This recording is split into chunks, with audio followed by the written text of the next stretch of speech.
Tell me that I just did the first half of that in silence, and I'm going to be so unhappy. I think that's what happened. And I'm going to be so unhappy if that's the case, guys. I'm going to be so unhappy if that's the case. But thank you to whoever said that you can't hear me.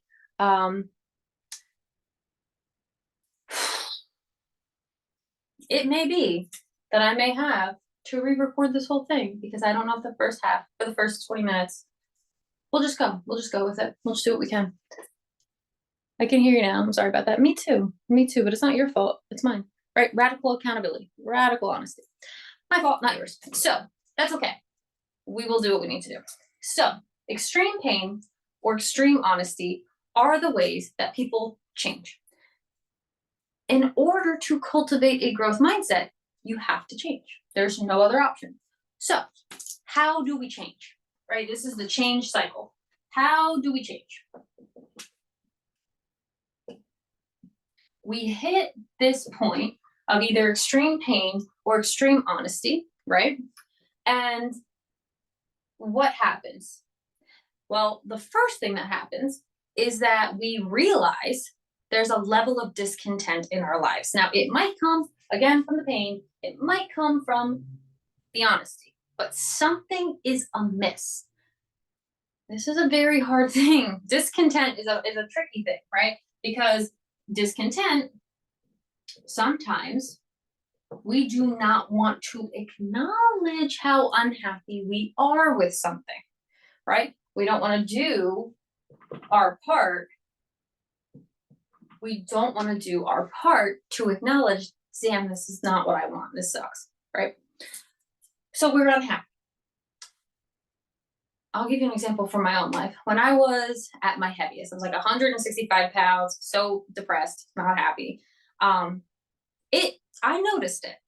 I noticed it every time I looked in the mirror. And I was discontent. But I wasn't ready to do anything about it, right? That goes back to the awareness I was talking about that you may not have heard, but the awareness I was talking about in that disconnect, that discontent, you might be in discontent for a little bit before you go into the next phase of change, which is the breaking point. And it takes a while for us to get to this place where we are fed up. We're like, I cannot live like this anymore. I cannot do this anymore, right? You see this a lot in relationships where they're not happy in the relationship, but they're not ready to get out of the relationship yet because they haven't hit their breaking point, which is either, extremely painful or extremely honest. This is how we get to the changing point, right? So once we get to our breaking point, this is where the fertile ground in our minds kind of comes into play, right? This is where the fertile ground in our minds starts to come into play. And we start doing maybe the research to change. We start having the conversation with our partner about how we can't do this anymore. We pack our stuff, we move out, right? We start taking the initiative to change. And then what happens? Fear happens. Fear happens. We get so scared. We doubt our ability. We get anxious, right? We make the decision to get out of the discontent that we're in. But we don't know what the new thing is yet. And because we don't know what the new thing is yet, our first fear is to run back. Our first fear comes and we run back to the old thing, right? And I'm telling you about the change cycle because in order to get into the growth cycle, it is so important for you to know where you are in the process of change. So if you're trying to change yourself physically, like I got to discontent where I would look at myself in the mirror and I was like, hate this look. What a chunk. And I really did, guys. That's true facts. And finally, I was like, I cannot stand this anymore. And I had an idea that I got from people I was being mentored by at the time to do 75 hard. And it was hard. The first 2 weeks, I was like, I don't want to do this. I'm going to stay. I'm going to go back to this. I don't want to do this. Like, I do not want to commit. My shins hurt, my body hurts. I hate this. I hate everything. I'm miserable. I'm not seeing any results. And so what we do, we develop a sort of amnesia. It is not actual amnesia, obviously, but it's that place where your fear or discomfort or dislike or anxiety is greater than your discontent. So to give the example of the emotional, the relationships, right? What ends up happening is your fear of being alone is greater than your uncomfortable relationship where your needs aren't being met, because you don't want to be alone. So you just will go back. At this point, what happens, sometimes, I'm trying to avoid it, is we go back to the discontent. We backtrack, right? We backtrack. Sometimes, not always. That is why I'm trying to tell you about this, so that we don't do this, so that you can see, yes, change is a process. It's part of the awareness process. It's part of the growth process. And so you get amnesia. You're like, you know what? Being single sucks. I hate not getting text messages every morning and every night. I hate not hearing his or her voice. I hate this. I'm going to go back because it's, at least I knew what I was getting, right? Versus, I don't know what's next. Is anybody ever going to like me again? Is anybody going to ever be like my blah, blah, blah, blah, blah, right? For me, I'm like, well, it wasn't that bad being porky because this sucks. My fear of doing all this work and not changing enough. Now, of course, if you work out twice a day for 75 days, you watch what you eat, you're going to change. And I did. I lost 40 pounds, but I had to stick with it. So instead of backtracking, and this is the important thing, when this part comes, the amnesia stage where you're like, oh gosh, it was probably not that bad. You have to cultivate the growth mindset, which is that you press forward. Right? Those are your options when you get to that place. It's like, yep, I am afraid. This does suck. I do miss this person, but not enough to go back to them. I'd rather have my peace and be alone. Or, yeah, it was easier to eat, Coke floats and sit around, but it's not the best thing for me. And I know that.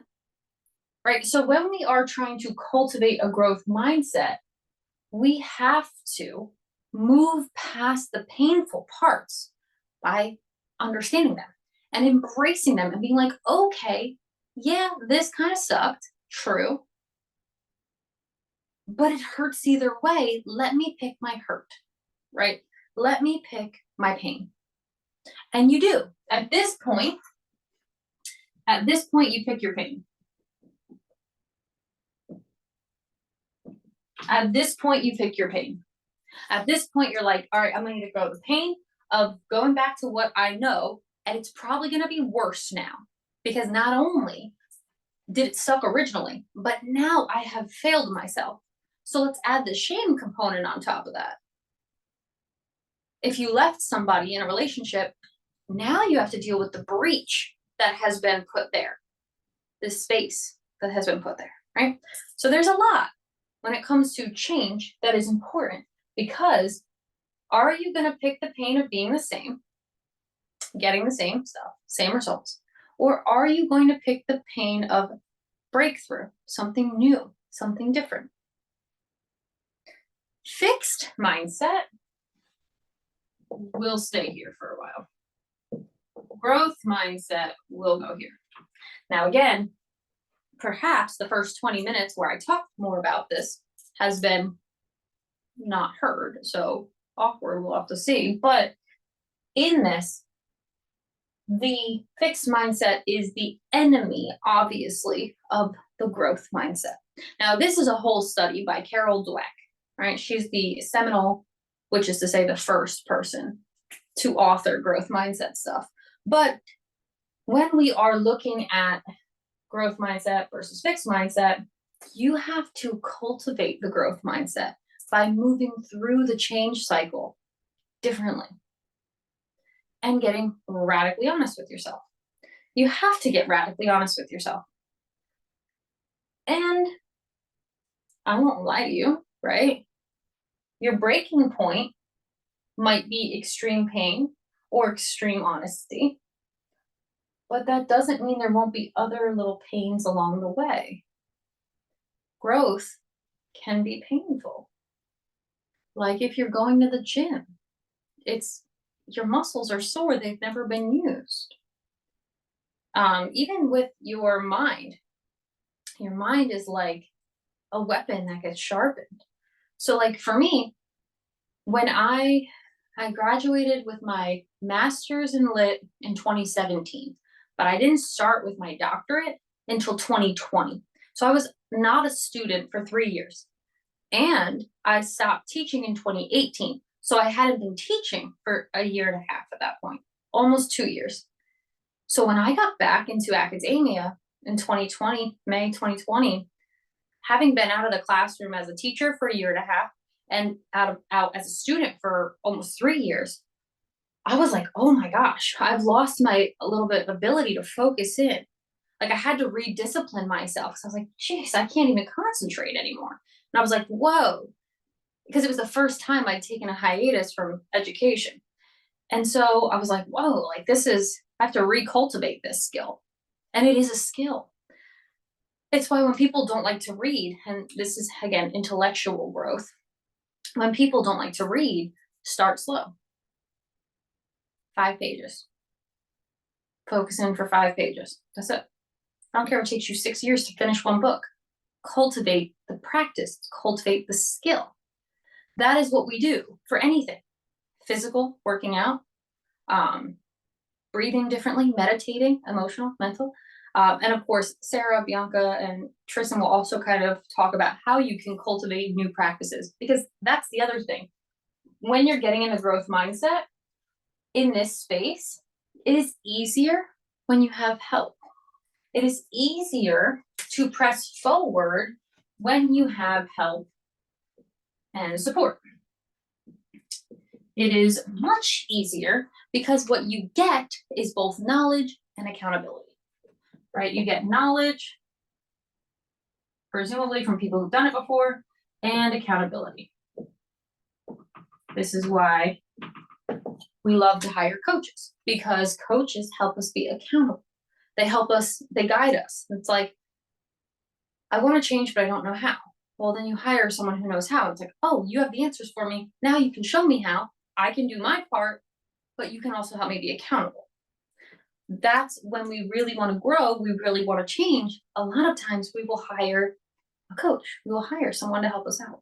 Right. So the growth mindset and this is the change cycle.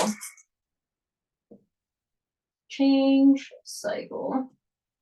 The growth mindset gets hindered if we don't move through the change cycle.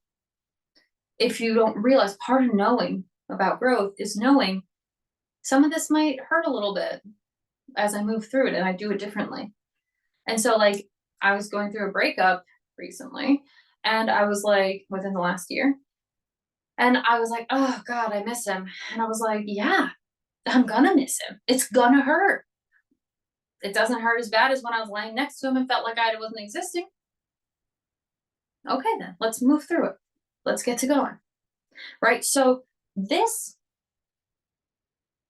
process, being aware of it, is very important, because then you can work yourself through. Eventually, you get to the place, which I had on the other notes: awareness, action, regulation. You get to the place of regulation. You can self-regulate when you know these things. So like for now, for me, I don't need to call someone and be like, oh, I miss it. Ugh. I'm like, I don't need to call anybody. I know I miss it. Doesn't matter. I can feel the miss. I can feel the hurt, I can grieve, but I can also move through it and move on and move beyond it. And that is the importance of knowing the change cycle and how it stops you from having a growth mindset if you backtrack. But it will allow you to have a growth mindset if you work through it, right? So, number one mindset to cultivate growth mindset, get familiar with the change cycle, and then, of course, ask questions, right? And again, talked about that in the first bit, which you may or may not have been able to hear. So I'm going to just quickly take a quick little picture as I do before we flip to the next.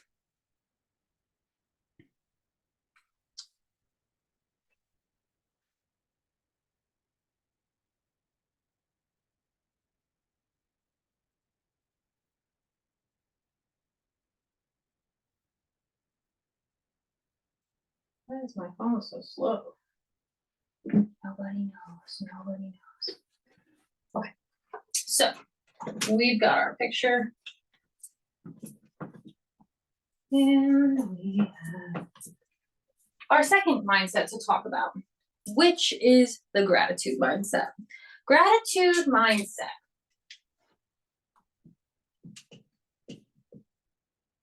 Some people, and I suppose this is true for growth mindset as well, some people are like the eternal optimist, right? It's not hard for them to be grateful. It's not hard for them to be happy. It's not hard for them to see the world in a beautiful light. It's not hard for them. So they have an easier time cultivating this than some others of us. Now, as somebody who has had to do all of this the hard way and still has to do a lot of it intentionally, it's not always second nature yet. I have to intentionally put it on. I have to intentionally be like, ooh, that was negative of me. And I don't want to do that. That's not who I am. And I'm not going to do that. That's an old paradigm. It's an old operating system that I'm not here for. So I'm going to show up differently. If you're asking, hey, Nicolina, do you actually talk to yourself like that? Absolutely. Yes. Talk to myself all the time. And so, as I said before, to cultivate gratitude, you want to be thankful for every experience. Now, I know we don't like to be grateful for every experience because some things hurt, some things are hard. We don't want to be grateful for it, right? We don't want to be grateful for things that hurt. We don't want to be grateful for things that don't feel good. However,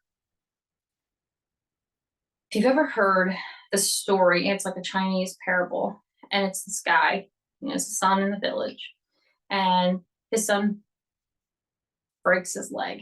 And they're like, oh man, that's awful. The villagers come, they're like, it's awful. And the Chinese guy's like, maybe. The next day, the Chinese army comes and they can't take his son because his leg's broken. And all the villagers come and say, wow, that's so awesome. And the guy's like, maybe. And then, 3 days later, something else happens and something else happens, something else happens. And the answer that the guy has is always the same. It's maybe. Maybe it's good. Maybe it's bad. I don't know because I don't have the perspective on how this is working to my good, but it always does. Right. And so when the moral of this story is get out of your own perception because your perception is limited and the perspective that is higher, you don't always have, but you want to try to get to it.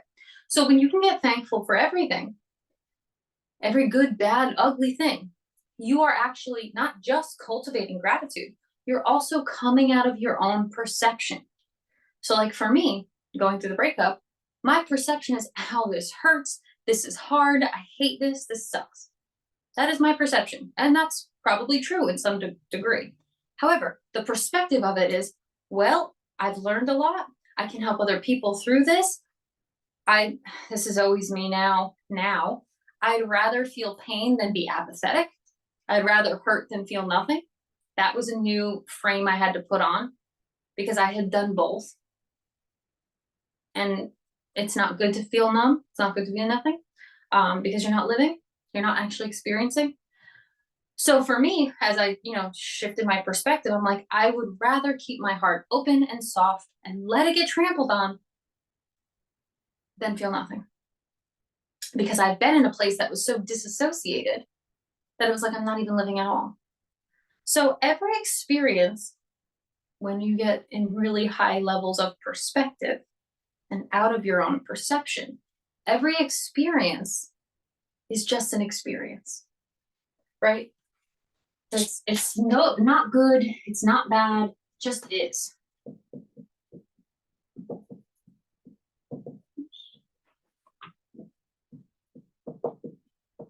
And that is how you can get grateful for it, because you're grateful to have the experience of being alive. You're grateful to have the experience of having the hard conversations. You get grateful because you're just like, not everybody gets to experience that. Cool. It's easier to do when things are good or fun, right? It's easier to be like, oh, I'm so grateful I'm going skydiving, where I'm going to Greece. That's fun. You're like, yeah. It's harder when it's like, you got a flat tire or you got diagnosed with something that you don't want to get diagnosed with. But even still, they're just experiences. We attach the good or the bad. We judge, but that's not really our place to do. It goes back to like the arrogance that I talked about before of thinking we know the best. You have no idea if it's good or bad. And most of the time, the things that seem so bad, you dodged a bullet. And you're like, wow, now that I've moved through that, I'm kind of grateful it didn't happen. Or I'm kind of grateful I lost that job, or I'm kind of grateful this thing happened. So we don't know enough. And we can't know enough. And so we can get grateful. When you don't know, you can get grateful because you're here and you're alive. So how do we cultivate gratitude? Right? Because it's not always easy. So there are 4 P's that will help you cultivate gratitude. The first P, be present. That alone can be really hard. So hard when you're like super anxious about what's going to happen tomorrow or the next day or the next week or the week after or the month after. You've probably heard this before, we emotionally time travel all the time. We're constantly emotionally time traveling. We are either stepping out way ahead and we're anxious, or we're kind of like looking back and we're depressed. That's really how it goes. And so we're never really just in the moment. This is why what Sarah talked about this week, yesterday, about grounding and putting your feet on the physical Earth's surface is important, because it brings you to present. It brings you to the now. And that is how we cultivate gratitude. It's really easy when you put your feet on the ground outside and feel the sun on your face and feel the breeze on your skin. It's really easy to breathe a little deeper and say, wow, like, I'm so grateful for this life. So grateful that I can just step outside and do this for 5 minutes. Now, if you're like me, that had to cultivate literally everything, I had to work to be able to put my bare feet on the ground because I didn't like the feeling. I am not kidding when I tell you I have had to work at every single thing that you will hear in this academy. I was the first student of this academy for the last 3 years.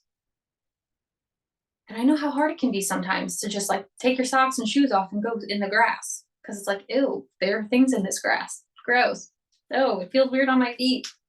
I had a very hard time trying to ground when the grass was wet and it was muddy. I was like, get present. There are things we can do to get present.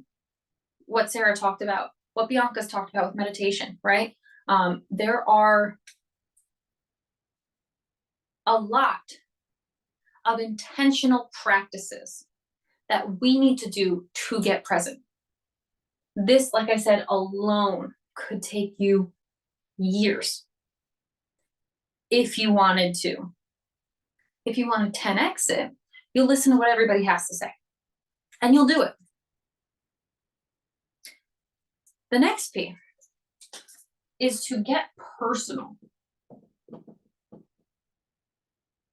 Get personal. Personal, I think. Okay. What that means is I or me, right? I am so grateful. I am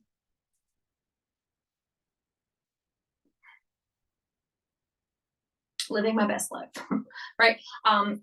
Make it personal. Make it about how the gratitude is personally, or how the thankfulness, how the appreciation is personally impacting you. So when I was cultivating this gratitude mindset intentionally, because this was an intentional thing I had to do because I wasn't grateful, because I was entitled and I was a victim and I was people pleaser and I was everything. I had to literally sit on the floor in the morning and I'd do like 10 things that I am so grateful for. I'm so thankful that I'm so appreciative of. I would just write it out as the things came to my mind. So grateful for my house. I'm so thankful for the air I breathe. I'm so appreciative of my cat. I'm so happy for this day. I'm so thankful for how I look. I'm so thankful for how I sound. I'm so thankful for my intelligence. Like just getting grateful, personally grateful. How it applies to me, the things I am legitimately and actually grateful for. And I will tell you this, if we cultivated a gratitude mindset, our relationships get so much better because we stop focusing on all the things people don't do and we start focusing on all the things we are so grateful for that they do.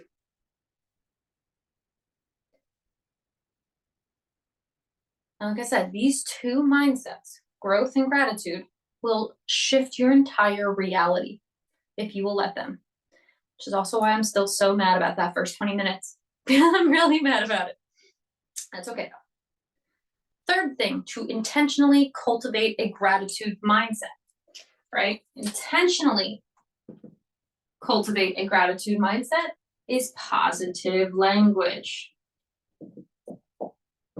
Use can and will language, right? You would be shocked. So shocked. Actually, you wouldn't be shocked if you've listened to any of my previous lectures, but if you don't know anything about your language, your capacity, your words create, right? Your words create, and your mind and your heart create the language that you use. So if you're ungrateful in a fixed mindset, you're going to say things like, I can't do that. Wish that happened to me. Yeah, I'm not the one for it. Negative language. Instead, and I call people out on this a lot, because we have a lot of judgmental language, we have a lot of negative language. So, like, as an example, a friend of mine will say, like, well, I hope I win tonight. I'm like, that's loser language. You're not going to win if you hope you win. What are you going to do? Like, I'm going to win tonight. I will win tonight. Yes, you will. Absolutely, you will. Well, what if he doesn't? It's irrelevant. There's no good or bad experience. So even when you lose, you win when you think like that, right? Even when you lose, you win because you always have a chance to learn. You always have a chance to cultivate new mentality. So even the losses are beneficial.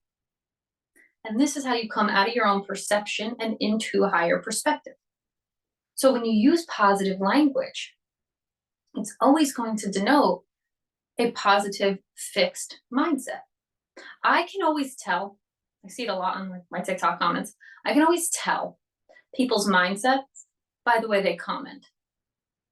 I already know how you think by what you say. It's very easy. And so you can always tell. Language is so important. So use positive language. This again is to cultivate a gratitude mindset. Be present, get personal, be positive, right? And so, sorry, I'm reading it backwards. On the thing. The fourth, and it is, I think, sometimes the hardest, actually. And I know you're like, how? Well, here's how. The fourth is passion, right? Cultivate a positive belief / emotion around it. This one, the passion, is what gives it momentum. It gives the gratitude momentum to attract things to you. And so, see it thus flying around? So this passion is sometimes really hard. For me, it is the hardest one. It is so hard to cultivate positive belief. I can be present, no problem. I can be personal. I can even be positive. But when it comes to that joy, that passion, that like positive belief building momentum, I have to cultivate that still. I'm still always working to cultivate that. It doesn't come natural now. The other three do. Now I've worked at them enough. They didn't, right? They did not. I honestly say go in order. Work on being present first. And I like to have things kind of the same. So focus on now. Focus on right now in this second. And I do this a lot when I'm freaking out about things, which does happen. I am a woman. I do overthink. What I will do is I'll think worst case scenario. I'm like, all right, what's the worst thing that happens here? What's actually the worst thing that happens? Can I live with it? No, I'm not going to do it, right? Or I'll be like, okay, like when I was trying to figure out, do I break up with this guy or don't I? The answer is yes or no. That's it. I don't like to make it, I try to simplify it as much as possible. Let me not overcomplicate it. We either will work or we won't. That's it. Based on the choices that we're both making, we're not going to work. Okay. Very easy to stay present and focus on the now when you stay in the facts of the things, right? You don't have to get all like, oh, this could happen, that could happen, this could happen. That's future pacing. That's future problems. They all could happen, but they're not, because what's happening right now is what we need to look at. Present, personal, apply it to yourself. Positive, yes, you can. Passion, again, sometimes needs to be cultivated. When you're me, it needs to be cultivated. And so I will say this for cultivating passion, part of the work that both Tristan and Bianca do is very instrumental in that, in cultivating that joy, that connection, that satisfaction, that empowerment. Because I will be quite honest with you, and this is why I struggle with it still. I'm not here to help you with your emotions, unfortunately. I'm here to help you with your mindset. But emotions are important. They are important. We will talk more next semester about emotional mastery and how we can work on our emotions effectively. So they are important. But I'm not, we are in Mindset 101. Mindset 101. Now, in order to get a gratitude mindset, we need to channel our emotions in a positive, productive way. Certainly that, 100%. And this is why we tackle it from all the angles, because everything is very interrelated. It's very interconnected, right? So, gratitude mindset. I just looked at the clock, right on time. Gratitude mindset, super important for you to cultivate. Growth mindset, necessary. Gratitude just makes the journey more pleasant. It is important. Can you do it without gratitude? Actually, yes. That's why I put it second. Should you do it without gratitude? Heck no. You can't do it well without gratitude. But having done a fair amount of my life in a growth mindset, some capacity, but not a gratitude mindset, it is possible, but it is not sustainable. So you need to cultivate both growth and gratitude. And so that is what we're here to help you do. This is just building awareness around it, giving you very practical steps to do it. If you need more practical steps, more one-on-one kind of like insight, specifics to situations or experiences that you have had, shoot me a message in the chat. Hopefully, when I put this up, it is able to be heard all the way through.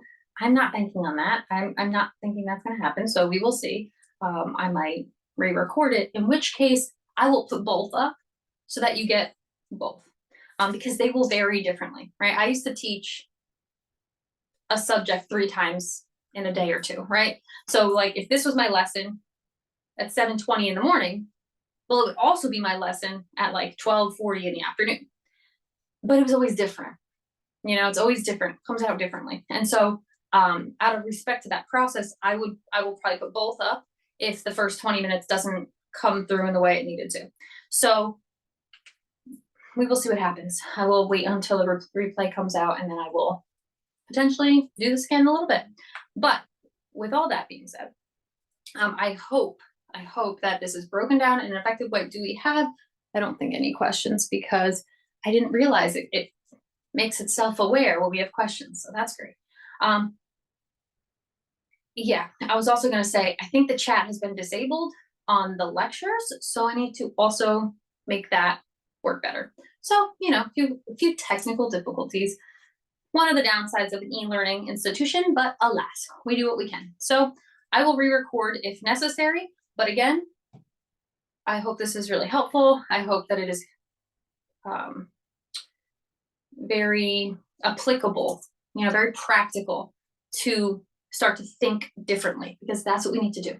We need to think differently about ourselves. We need to think differently about the world. We need to think differently and come out of our own perception and into a higher perspective, right? And this will help you do that. So I will see you next time for week 7. And right now I don't have any homework for you guys. And so I will upload all the resources, possibly re-recording, and I will see you guys next week.